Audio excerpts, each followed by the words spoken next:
Assalamualaikum warahmatullahi wabarakatuh. Halo semuanya. Video ini saya buat untuk melengkapi tugas individu kecakapan antarpersonal. Sebelumnya, perkenalkan nama saya Ahmad Yahadi, NPM 2019 43500125. Di sini saya akan memberitahu bagaimana cara untuk men-setup salah satu kode editor sebelum kita memulai atau mempelajari bahasa pemrograman.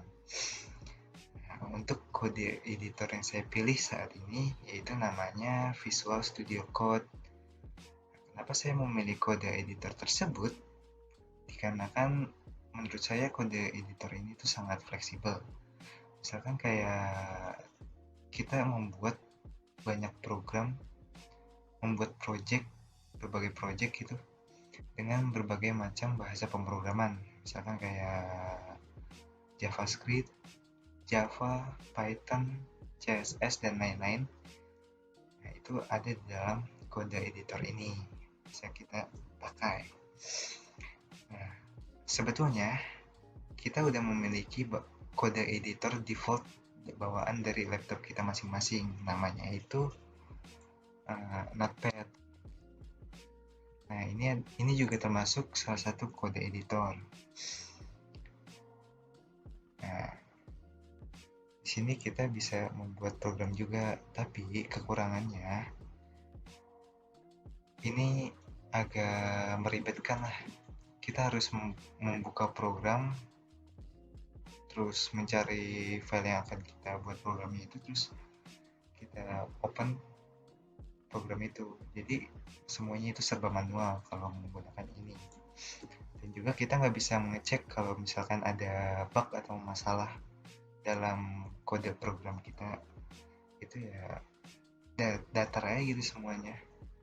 Kayak semuanya kita juga harus menulis manual kayak format HTML misalkan gitu. Terus head slash head, title slash title, itu semuanya manual, harus kita tulis satu persatu. Makanya ini uh, agak agak sulit lah, kurang recommended kalau untuk belajar. Tapi kalau untuk misalkan pemula banget ya nggak apa-apa, nggak ada salahnya. Atau bisa menggunakan Notepad plus plus, ada. Itu lebih lebih kayakan fitur juga kalau untuk Notepad plus plus. Ya, karena yang saya gunakan di sini adalah Visual Studio Code.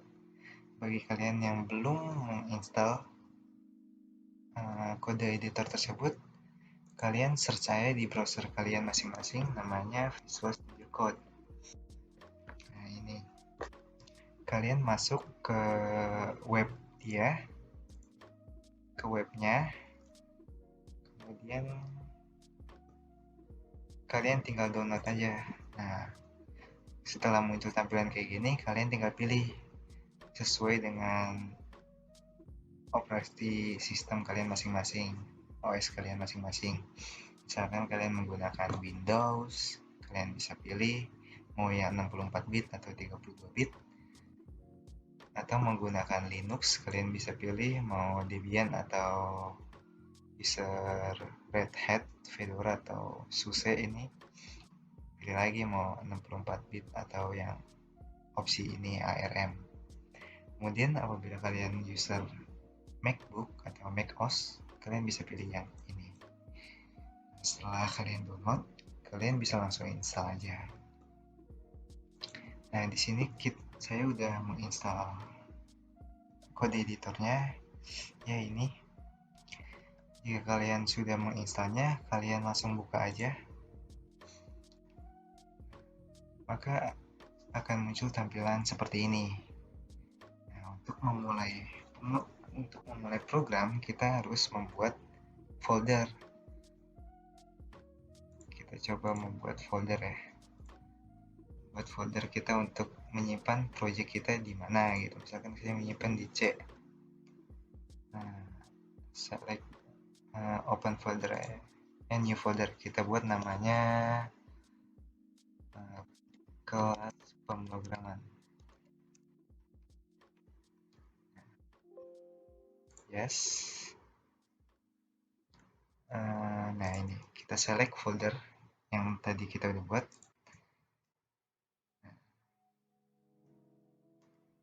Nah di file explorer ini yang ada di dalam Visual Studio Code atau kode editornya, ini adalah tempat kita untuk modding nantinya. Nah setelah kita buat folder kayak tadi, ini udah masuk foldernya. Kita mau misalkan mau buat program HTML. Misalkan kita buat nama file programnya itu tes. Terus kalau untuk program HTML itu kita sesuaikan dengan ekstensinya. Kalau HTML itu ekstensinya .html. Nah, ini sudah masuk dalam file HTML. Misalkan kita buat struktur HTML dulu. Nah, enaknya di VS Code ini kita bisa gampang gitu. Mau buat struktur HTML itu tinggal kita klik, kita ketik tanda seru, nah, terus enter, udah jadi langsung format HTML-nya. Nah, di sini kita coba, misalkan kita buat hello world ya, misalkan H1 hello world world itu. Nah, kayak gini. Nah, kita save. Terus kita mau melihat nih hasil dari program kita nih. Kan ada hello world ya. Gimana caranya? Nah, ini kita harus masih manual dulu. Kita harus buka folder yang kita save tadi di mana, kan di kelas pemrograman ya. Ada di C saya tadi buatnya. Terus kita cari foldernya. Nah, tinggal kita buka dari sini. Nah, baru buka hello world. Nah, terus bagaimana caranya biar enggak kayak gitu. Biar bagaimana caranya mempermudah untuk buka website itu. Nah, di sini di kode editor ini di Visual Studio Code ada namanya extension atau ekstensi. Ini namanya extension. Nah, di sini kita bisa mencari ekstensi untuk mempermudah kita dalam membuat suatu program. Misalkan kayak untuk mempermudah kita kayak buka browser tadi, misalkan kita bisa buka dari kode editor ini sendiri. Nah, nama extensionnya itu yaitu open in browser. Nah, yang ini, ya ini nih. Kalau kita udah cari nemu yang ini, kita langsung install aja. Ini kan kita nggak bisa ngapa-ngapain ya. Tadi nggak bisa buka lewat browser. Nah, setelah kita install ini, kita udah bisa buka langsung lewat kode editor ini. Kita bisa langsung buka browser lewat sini. Caranya itu tinggal kita klik kanan aja, terus ada di tulisan open in default browser atau other browser. Nah, kita tinggal klik ini aja, open in default browser. Nah, otomatis nanti bakal masuk ke browser kita, browser default kita. Nah, ini coba saya klik. Nah, ini muncul kayak gini. Kenapa? Karena di desktop saya ini nggak kompatibel untuk extension versi ini. Saya harus install versi sebelumnya. Saya biasanya install yang sebelumnya itu yang versi 1.1.0. Nah, saya install dulu, tunggu sampai installnya selesai. Nah, kalau udah selesai, terus klik reload required. Nah, udah ke refresh seperti ini kan. Nah, lalu kita balik lagi ke explorernya. Kita coba nih. Tadi kan nggak bisa ya ada tulisan gitu. Nah, saya coba untuk buka lagi. Nah, langsung kan kebuka. otomatis ke browser. Jadi kita nggak perlu buka manual lagi kayak gini, cari foldernya, terus cari filenya, itu akan meribetkan lah. Kan kalau kayak gini kita instan gitu langsung kebuka ke browser default kita dan ngelihat hasil dari program kita. Jadi itu mempermudah kita untuk membuat suatu program, nggak harus kayak tadi. Nah, selanjutnya ada ekstensi yang namanya, yang kedua itu Beautify. Beautify yang saya sering gunakan juga ini ya.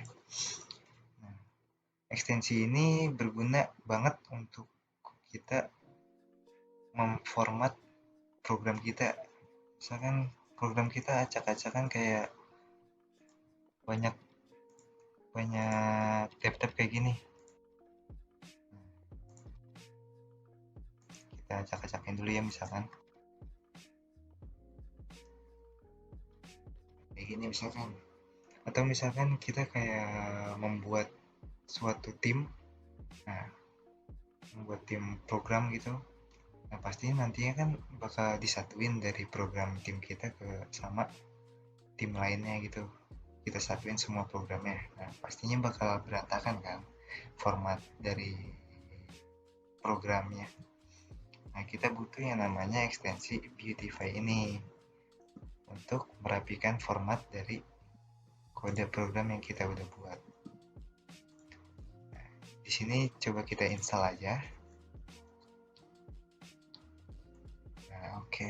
Setelah kita install, caranya itu, ini kan masih berantakan ya. Caranya itu kita tinggal save, langsung rapi. Kita coba ya. Kita kontrol. Nah, terformat lagi. Nah, kayak gitu. Nah, kalau untuk kalian yang udah install nih, udah install ini, terus tiba-tiba kalian coba save, tapi nggak bisa, nggak rapi. Kalau begitu kalian harus masuk ke reference dari kode editor ini, atau bisa dari sini lah. Dari sini terus kalian masuk ke menu setting. Nah, setelah muncul tampilan kayak seperti ini, kalian pilih text editor, lalu kalian pilih formatting. Nah, format on save-nya itu kalian centangin kayak gini, agar kalian saat nge-save bisa langsung terformat menggunakan ekstensi Beautify ini. Selanjutnya, ini untuk bukan membantu mempermudah program kita sih ya. Ini tuh untuk memperindah tampilan kita saat membuat program lah. Saya biasanya menggunakan tema. Nama temanya itu Dracula. Dracula. Nah ini, saya biasanya menggunakan ini untuk memperindah gitu, biar keren aja gitu. Ya, coba kita install. Nah, jadi kayak gini kan tuh, wih, keren. Kemudian kita pilih yang defaultnya aja. Jangan yang di situ. Yang default Dracula. Nah, jadi tampilannya kayak gini. Sebetulnya dari Visual Studio Code-nya ini sendiri udah punya temanya. Udah punya tema dia sendiri. Kalian tinggal ke menu ini, settings, terus pilih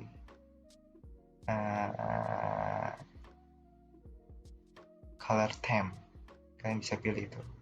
Ada habis sesuai mood kalian lah. Ada quiet light, putih. Sekarang kita ganti ke Dracula-nya aja, soalnya ini favorit saya lah. Oke, ini.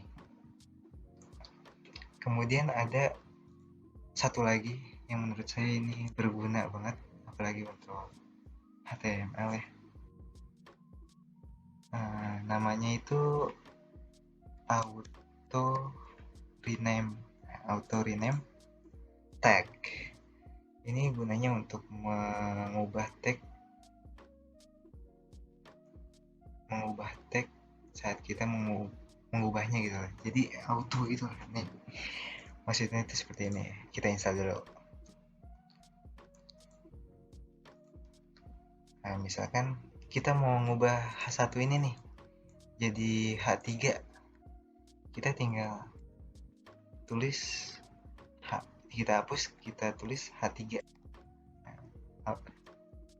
Nah, tag penutupnya itu auto tertulis H3 juga. Jadi sebelumnya itu kan kita tulis di sini H3, di sini belum keubah, masih slash H2, H1. Nah, itu gunanya dari auto rename tag ini, ekstensi ini. Jadi mempermudah kita untuk membuat HTML yang utamanya untuk menutup atau merename, merubah apa yang kita ingin ubah. Misalkan kita punya tag div di sini. Nah, kita pengen ubah nih, ini kita ganti aja jadi span lah, span. Nah, maka auto close tagnya itu bakal auto ngikutin dari tag awalnya, dari tag pembukanya. Tadi kan di sini juga, di sini tuh div ya, jadi auto terubah ya, seperti itu. Kemudian apa lagi ya? Kemudian kalian bisa install ekstensi-ekstensi misalkan yang kalian butuhkan, misalkan kayak HTML snippet atau banyak yang lainnya. Atau untuk Java ada Java package untuk keperluan saat kita memprogram bahasa pemrograman Java, extension pack for Java.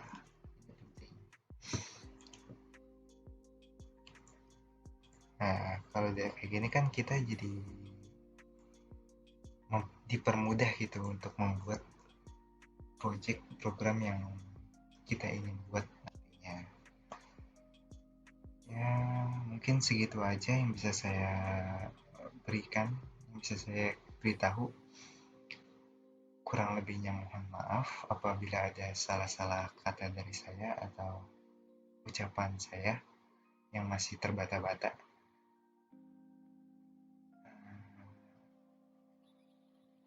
Terima kasih untuk perhatiannya semuanya. Assalamualaikum warahmatullahi wabarakatuh.